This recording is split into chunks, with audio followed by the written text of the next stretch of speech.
मेरे बच्चे, चारों तरफ सन्नाटा क्यों है?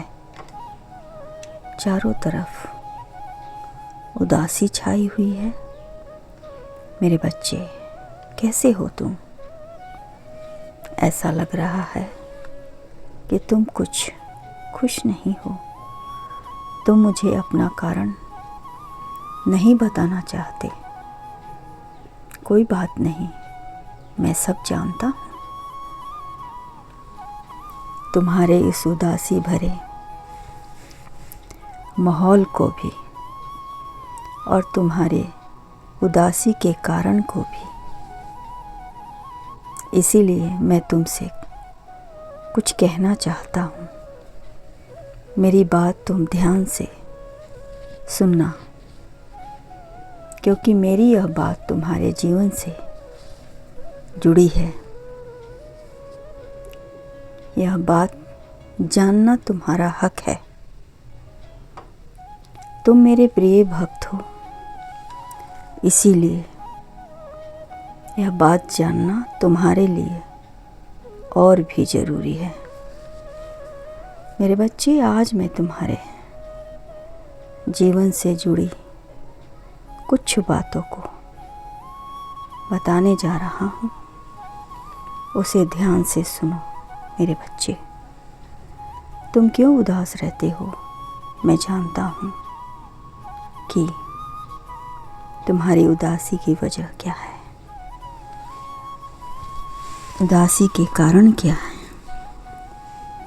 आज जो कुछ भी तुम इस पल भोग रहे हो,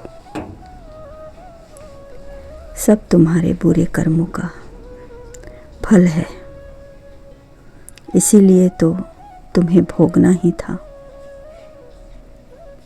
मेरे बच्चे, तुम क्यों इतने उदास रहते हो? मैं जानता हूँ कि तुम्हारी उदासी का कारण क्या है, परंतु फिर भी मैं तुमसे यह जानना चाहता हूँ कि तुम इतनी उदासी भरे जीवन को क्यों जी रहे हो? क्या तुम नहीं जानते कि यह जो तुम्हें परेशानी हो रही है, यह तुम्हारे कर्मों के कारण ही तुम्हें मिल रहा है।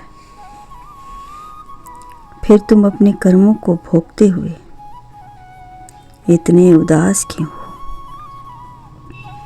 जब तुम्हें अपने कर्मों जीवन में स्वयं के कर्मों को अच्छा करना था, तब तुमने सभी कर्मों को बुरा किया, और आज जब तुम्हें उन्हें कर्मों के फल मिल रहे हैं तो तुम इतने परेशान क्यों? तुम इतने परेशान होने की बात का ज्ञात होना चाहिए। तुम्हें समझना चाहिए, संसार में जो जैसा करता है उसे उसके कर्मों के अनुसार फल भोगना ही पड़ता है। मेरे बच्चे, यह सब कर्मों की करनी है जो तुम भोग रहे हो। मेरे बच्चे, इस समय जो कुछ उदास हो वह मुझे देखा नहीं जा रहा है। यह सब तुम्हारे कर्मों के हिसाब से मिल रहा है, पर मैं जानता हूँ कि तुम मेरे प्रिय भक्त हो और तुमने सब असुरक्षा की भावना से यह सब किया। अब मैं तुम्हारे द्वारा किए गए बुरे कर्मों को थोड़ा कम कर रहा हूँ, ताकि तुम अपने कर्मों के कम दुख भोगो, और आज से ही तुम अपने सारे गलत काम को बंद करो। मेरे बच्चे, ताकि तुम कम को हो, तुमने जो कर्म किए हैं उसे कम जानना सबसे ज़रूरी है कि तुमने किस कर्म के दंड को भोग रहे हो। मेरे बच्चे, तुम्हारे अंदर असुरक्षा की भावना ने घर कर लिया है, जिसके कारण तुम बहुत सी गलत कार्य कर जाते हो। फिर तुम उदास दंड भोगते हो, उसका दंड भोगते हो। जो कर्म तुमने भूतकाल में कर चुके हो उसे तुम वर्तमान में सुधार कर या अच्छे कर्म करके बुरे कर्मों के प्रभाव को कम कर दो।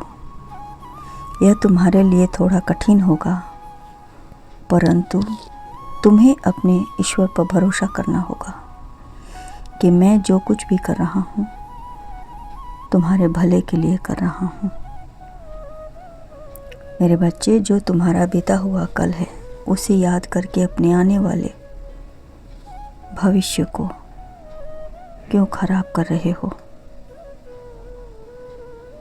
जो हो गया अब उसे याद करना बंद करो और अपने आने वाले भविष्य के लिए स्वयं को तैयार करो। यदि तुम परेशानियों से निजात पाना चाहते हो तो तुम्हें अपने बीते हुए कल से बाहर निकलना है तथा अपने आने वाले कल को उज्जवल बनाना है। और तुम इतना उदास मत हो। मुझे तुम्हारी उदासी बिल्कुल भी अच्छी नहीं देखी जा रही है, बिल्कुल अच्छी नहीं लग रही है। इसीलिए तुमसे आखिरी बार बात करने आया हूँ। मेरी बात का मान रखना। अब तुम इन बुरे कर्मों के बारे में सोचना बंद कर दो। मेरे बच्चे, अपने ईश्वर पर भरोसा रखो। अब तुमने अपने कर्मों का दंड जितना भोगना था तुम भोग लिए। अब तुम्हारे जीवन में चमत्कार होगा और वो भी मेरी कृपा से होगा। अब से तुम्हें बहुत सारी खुशियाँ प्राप्त होगी। तुम्हारे जीवन में मैं तुम्हें आशीर्वाद देता हूँ कि तुम्हारा आने वाला कुछ ही दिनों में यह बुरे कर्म के संकट समाप्त होंगे और तुम्हारे जीवन में खुशियों के दौर शुरू होंगे, क्योंकि तुमने भी मेरा साथ देने का वादा किया है। मेरे बच्चे, सारे बुरे कर्म को त्याग कर अच्छे कर्मों में जुड़ जाओ ताकि तुम्हारा आने वाला कल उज्जवल हो। मेरा आशीर्वाद है तुम्हारा सदा कल्याण हो। और वीडियो को देखने के लिए लाइक, सब्सक्राइब, कमेंट में हर हर महादेव लिख दे।